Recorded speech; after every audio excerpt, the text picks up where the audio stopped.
ರೈತರನ್ನು ಪಕ್ಷಭೇದ ಮಾಡುತ್ತಿರುವ ಸರ್ಕಾರಕ್ಕೆ ಭದ್ರಾ ಕಾಲುವೆ ಭದ್ರಾ ಕಾಲುವೆ ಭದ್ರಾ ಕಾಲುವೆ ಭದ್ರಾ ಕಾಲುವೆ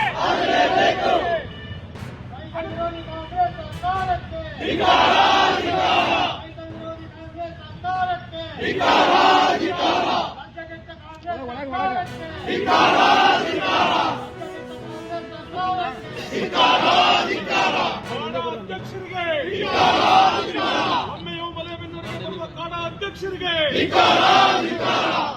ಹಿತವನ್ನು ತೋರಿಸಿದ ಕಾಡ ಅಧ್ಯಕ್ಷರಿಗೆ ರೈತರ ಹಿತವನ್ನು ಕಡೆಗಣಿಸಿದ ಜಿಲ್ಲಾ ಸಚಿವರಿಗೆ ಮುಖ್ಯಮಂತ್ರಿ ಕುರ್ಚಿಗಾಗಿ ಕಚ್ಚಾಡ್ತಕ್ಕಂಥ ಕಾಂಗ್ರೆಸ್ ನಾಯಕರಿಗೆ ರೈತರ ಹಿತಾಸಕ್ತಿಯನ್ನು ಕಡೆಗಣಿಸಿ ಮುಖ್ಯಮಂತ್ರಿ ಕುರ್ಚಿಗೆ ಹೊಡೆದಾಡ್ತಾ ಇರ್ತಕ್ಕಂಥ ನಮ್ಮ ಎಸ್ ಮಲ್ಲಿಕಾರ್ಜುನ ಅವರ ಅಭಿವೃದ್ಧಿ ಕೆಲಸಗಳ ಬಗ್ಗೆ, ಶಾಮನೂರು ಶಿವಶಂಕರಪ್ಪನ ಅವ್ರ ಬಗ್ಗೆ ಮತ್ತು ನಮ್ಮ ಬಾಪೂಜಿ ವಿದ್ಯಾಸಂಸ್ಥೆ ಬಗ್ಗೆ ಪದೇ ಪದೇ ಪತ್ರಿಕಾಗೋಷ್ಠಿಯನ್ನು ಕರೆದು ಕೆಲವೊಂದು ಸುಳ್ಳು ವಿಚಾರಗಳನ್ನು ತಿಳಿಸ್ತಿರ್ತಾರೆ ಪತ್ರಿಕಾಗೋಷ್ಠಿಯಲ್ಲಿ.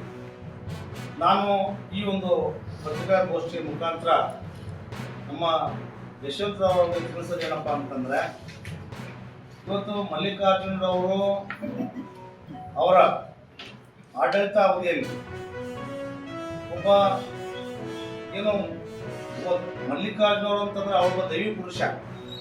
ಮತ್ತು ಅವರು ದಾವಣಗೆರೆಯಲ್ಲಿ ಮತ್ತು ಇಡೀ ಕರ್ನಾಟಕದಲ್ಲಿ ದಾನ ಧರ್ಮಗಳನ್ನ ಮಾಡ್ತಾ ನಮ್ಮ ಸಮಾಜಮುಖಿಯಾಗಿ ಕೆಲಸಗಳನ್ನ ಇವತ್ತು ಕಲ್ಯಾಣ ಮಂಟಪಗಳಲ್ಲಿ ಕಟ್ಟೋದಾಗಿರ್ಬೋದು, ಬಡವರಿಗೆ ಅನುಕೂಲ ಆಗೋ ರೀತಿಯಲ್ಲಿ ಎಲ್ಲ ಸಹಕಾರ ಕೆಲಸಗಳನ್ನ ಮಾಡ್ತಾ ಬಂದಿದ್ದಾರೆ. ಅದರ ಜೊತೆಯಲ್ಲಿ ಅವರು ಸ್ನೇಹಜೀವಿ ಕೂಡ. ಮತ್ತು ಎಲ್ಲ ಜಾತಿ ಧರ್ಮದವ್ರನ್ನ ಒಗ್ಗೂಡಿಸ್ಕೊಂಡು ಇವತ್ತು ಅವರು ರಾಜಕೀಯವನ್ನು ಮಾಡ್ತಾ ಬಂದಿರ್ತಕ್ಕಂಥದ್ದು.